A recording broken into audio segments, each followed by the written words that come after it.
I was asked if I would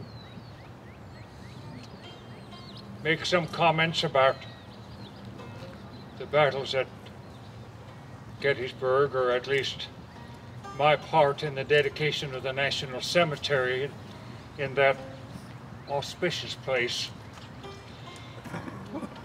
The remarks I happen to make at Gettysburg are perhaps much less significant than the actual Gettysburg Address, although they have aroused some little interest of late.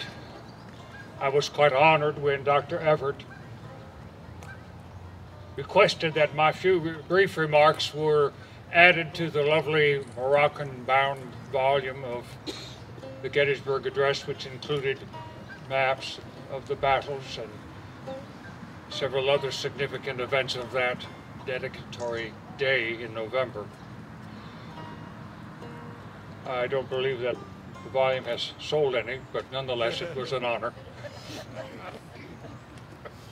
I was also asked by the governor of Pennsylvania if I would come to make those remarks just a few weeks before it occurred. Governor Curtin was actually in my office about 2 days before I left, and when he left, I still had not decided. There was a significant marital affair. So my Secretary Chase's daughter, Kate Chase, had married Mr. Sprague, and I was obliged to go. And Mrs. Lincoln was not in the best condition, with our son taken gravely ill. Just about a year since we had lost one of our other boys. But nonetheless, it was determined that I should go, and I did what I could to gather an appropriate party, delegates from the Invalid Corps, several foreign dignitaries. My cabinet was invited, not all went. I was given a fine car. The director of the railroad allowed us to travel in his luxurious, well-appointed car. It was certainly an event that people from all over the country were attending, and it would be rather inauspicious for the President of the United States to ride in the common cars. But it was not to be a partisan affair, even with the coming election, by any stretch of the imagination. The country was greatly bereaved. The wholesale slaughter that had taken place in that terrible 3 days caused a deep and universal mourning for which consolation was needed. No president had ever been re-elected for some 30 years, and it was not expected that I would be, but nonetheless, politics was not a part of the day's activity. We were required to travel through Baltimore, which only several years before was the host of some rather hostile crowds, but we passed through early, so it was uneventful. We left at about 9 in the morning, and we're supposed to meet a train full of 11 governors and their entourages at Hanover Junction, where we changed trains. They were not to be found, so we continued on our journey. The tracks were very crowded, with many trains coming from as far as West Virginia, New York, Maine, and even some points south. They were waiting for the presidential cars to pass. The last 26 miles of the journey were filled with onlookers, many of whom were making their way to the cemetery, most of whom hoped to find loved ones whose lives were lost there. In fact, when I had an opportunity to speak with Mr. Wills, the lawyer who had been appointed by the governor to have a cemetery made, he told me that those who came to the cemetery almost as soon as the battles were completed, began looking for their loved ones, and they finally had to outlaw those searches because they were digging up graves all through that summer, and they did not return the bodies once they discovered that it was not the one they had hoped for.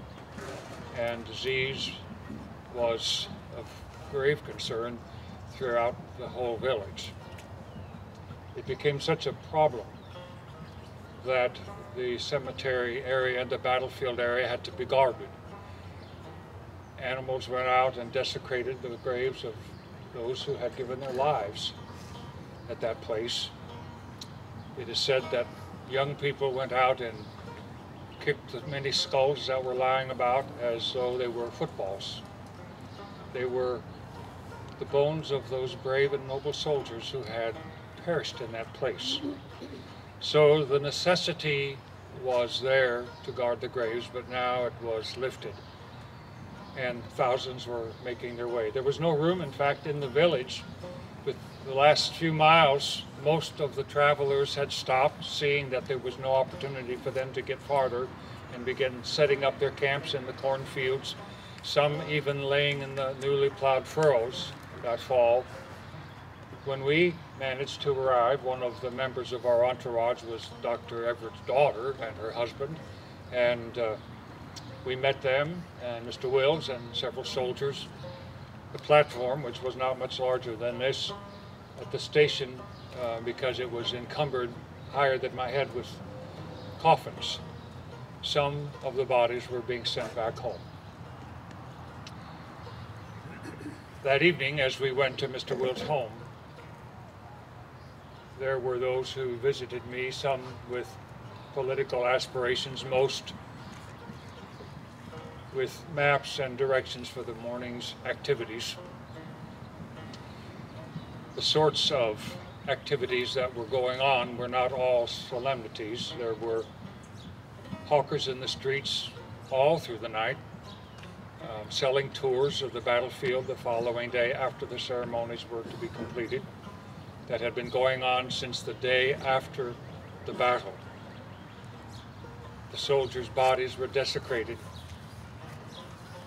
Anything of value was found and sold by the enterprising.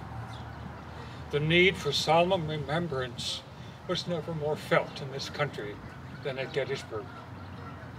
My friends, nothing like this had ever happened to us. At Pittsburgh Landing, there were some 16,000 casualties.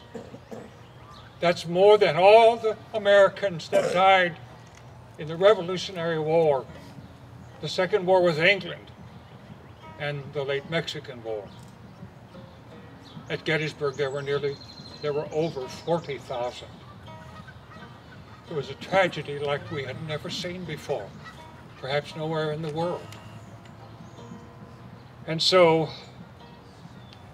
the great Gettysburg Address began. We sat on a platform, again, not much larger than this, 20 people. Dr. Everett's speech was absolutely magnificent. He spoke of the many struggles that had taken place throughout history for human liberty, the great Peloponnesian wars of the ancient world, the struggles throughout Europe, and finally, the birth of a great nation, built on a principle no other nation has ever been built upon.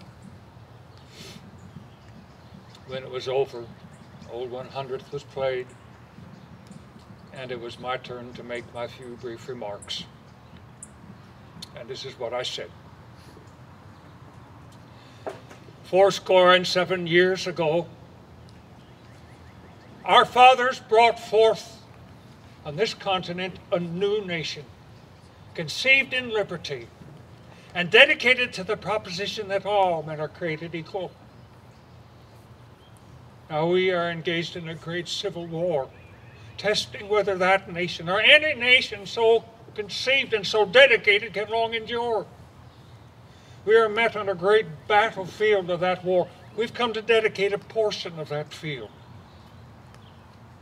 as a final resting place for those who here gave their lives that that nation might live. It is altogether fitting and proper that we should do this. But in a larger sense, We cannot dedicate. We cannot consecrate. We cannot hallow this ground. The brave men, living and dead, who struggled here, have consecrated it far above our poor power to add or detract. The world will little note nor long remember what we say here, but it can never forget what they did here. It is for us, the living rather, to be dedicated here to the unfinished work which they who fought here have thus far so nobly advanced. It is rather for us to be here dedicated to the great task remaining before us, that from these honored dead, we take increased devotion to that cause for which they gave the last full measure of devotion. That we here, highly resolved that these dead shall not have died in vain, that this nation under God shall have a new birth of freedom, and that government of the people, by the people, for the people, shall not perish from the earth. Thank you.